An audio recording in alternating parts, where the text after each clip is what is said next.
Según la Biblia, ¿para quién fue creado el lugar de tormento?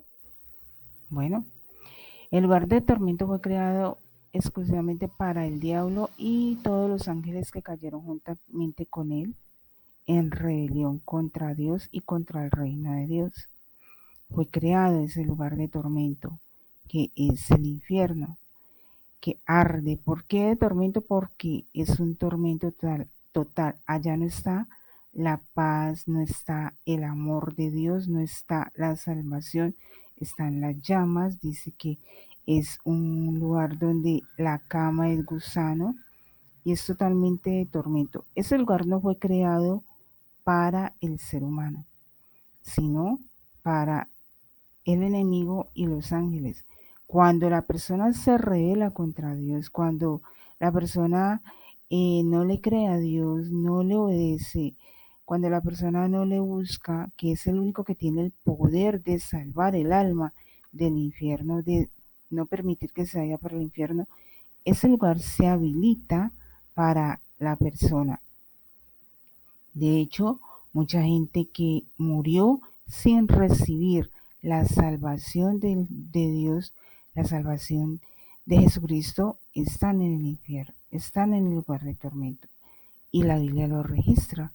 Entonces, la diferencia del enemigo y los ángeles caídos al ser humano es que nosotros como los seres humanos tenemos la oportunidad de no ir allá a través de Jesucristo, de no ir allá por medio del arrepentimiento, por medio de reconocer que somos pecadores y que solamente la sangre de Jesucristo tiene el poder de limpiarnos y de salvarnos del infierno, que es el lugar de tormento.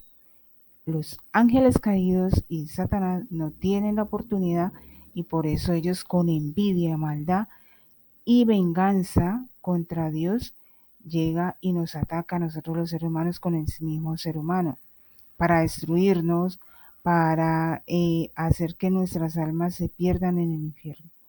Entonces, nosotros debemos de ser agradecidos con Dios Padre, porque Él hizo un plan de salvación para nosotros los seres humanos, pero para el enemigo no.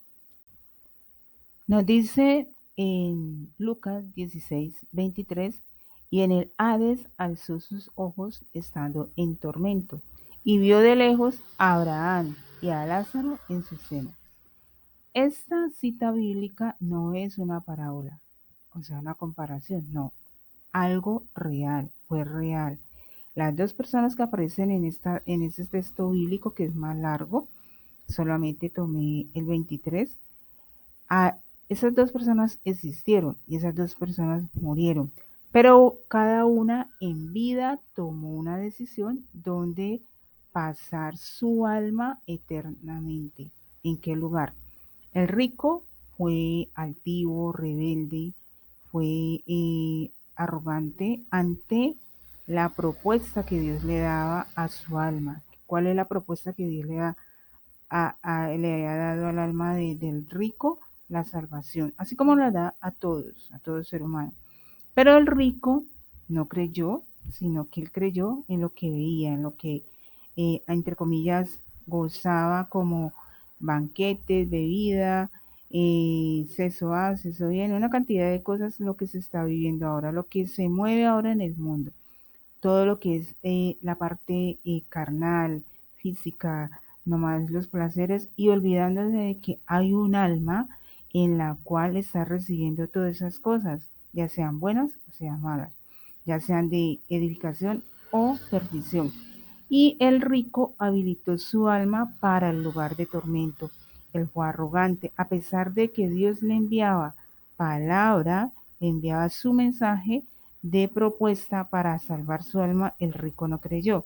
Cuando murió, él pensó que jamás iba a morir. Cuando murió, fue llevado al lugar de tormento. Lázaro fue humilde, no solamente en su condición, sino en su corazón, en su espíritu. Él creyó que después de esta vida hay una vida mejor. Y le creyó al que tiene la fuente que puede dar esa vida mejor. Él creyó sin haber visto. haber visto esa vida, sin haber, simplemente creyó a la palabra. A veces uno habla con personas y uno le cree, como políticos o persona influyente, en fin, se le cree a lo que dice, cuanto más a Dios, que Él es la fuente de la verdad, que Él es la fuente real. Entonces Lázaro tuvo ese privilegio y él decidió creerle a Dios. Y así fue. El día que murió, ese día fue llevado, dice la palabra que fue llevado al seno de Abraham por los ángeles. En cambio, el rico fue sepultado. Y eso vemos evidente, hay historias, no solamente historias, hay testimonios. Y lo vemos en una persona, por ejemplo, que pasa tiempo ahí, está en agonía y en tormento.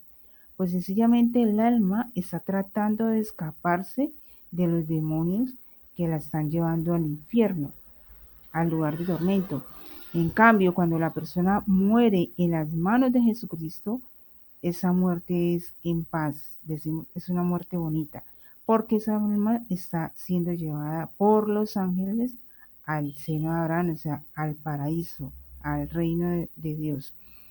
Y curiosamente, en esta historia de el rico y Lázaro, el Lázaro murió en la mañana y el rico se mostró así como arrogante y como que él tenía todo en la vida y el control de todo. Dijo, por fin me deshice de ese Lázaro fastidioso, sin pensar en que él iba a morir en la tarde ese mismo día, y ese mismo día murió. Y vemos de que los sentidos, murió fue el cuerpo, pero el alma sigue viva.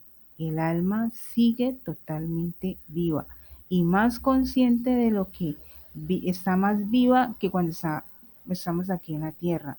Los sentidos están más desarrollados y puede ver los dos lugares, el de tormento y el lugar el cual rechazó. Y cuando la persona está, que es el lugar de salvación, cuando la persona está en el lugar de salvación, puede ver el lugar de tormento de lo que se salvó. Solamente que Jesucristo es el único que puede salvarnos. No hay otro más. En Apocalipsis 20:10 nos dice, y el diablo que los engañaba fue arrojado al lago de fuego y azufre, donde también están la bestia y el falso profeta, y serán atormentados día y noche por los siglos de los siglos. Entonces miremos de que el infierno o lugar de tormento fue preparado inicialmente o exclusivamente para el diablo y los ángeles caídos, no para el ser humano. Entonces, y dice que son atormentadas porque todo lo que hicieron de malo, ese tormento es la factura. Y también allí va la bestia y el falso profeta. ¿Cuál es el falso profeta? Pues aquel que proclamaba o usaba o nombraba a Jesús, el nombre de Dios, la palabra, pero era una fachada. Detrás de esa fachada había un mundo de idolatría, de perversión, de desobediencia, rebeldía contra Dios. Totalmente de lo contrario de lo que Dios decía en su palabra. Entonces, miremos de que allí Dios da factura, o sea, las malas acciones, el, el pecado más grande que hay es el no obedecer a Dios. Ese es el pecado. Más que robar, matar, bueno, y todas esas cosas que obviamente son malas y uno se ruboriza. Pero el pecado más grande, el cual entran todos estos otros vicios o todas estas malas acciones, es la desobediencia al Dios Altísimo. La persona queda a la intemperie del enemigo. Por eso es muy importante obedecer. Bueno, Si este tema ha sido de gran ayuda para la fe, para crecer en fe, ha sido de edificación, dale un like, te invito para que le des un like y te suscribas al canal para que de esa manera sigan llegando temas que nos ayudan en la fe, que podemos aprender más textos bíblicos, como Dios habla, y no es religión, sino que es Dios hablando a todo el ser humano para que cada persona nos pongamos a cuenta de Dios, coloquemos nuestra alma en las manos de Dios. Dios siempre habla en todos los tiempos y en todas las generaciones, ya que el ser humano no presta atención a ello, es otra cosa, ¿verdad? Pero Dios es muy claro en su palabra, vemos los textos. Entonces te invito para que puedas también recibir más palabra de Dios. Bye.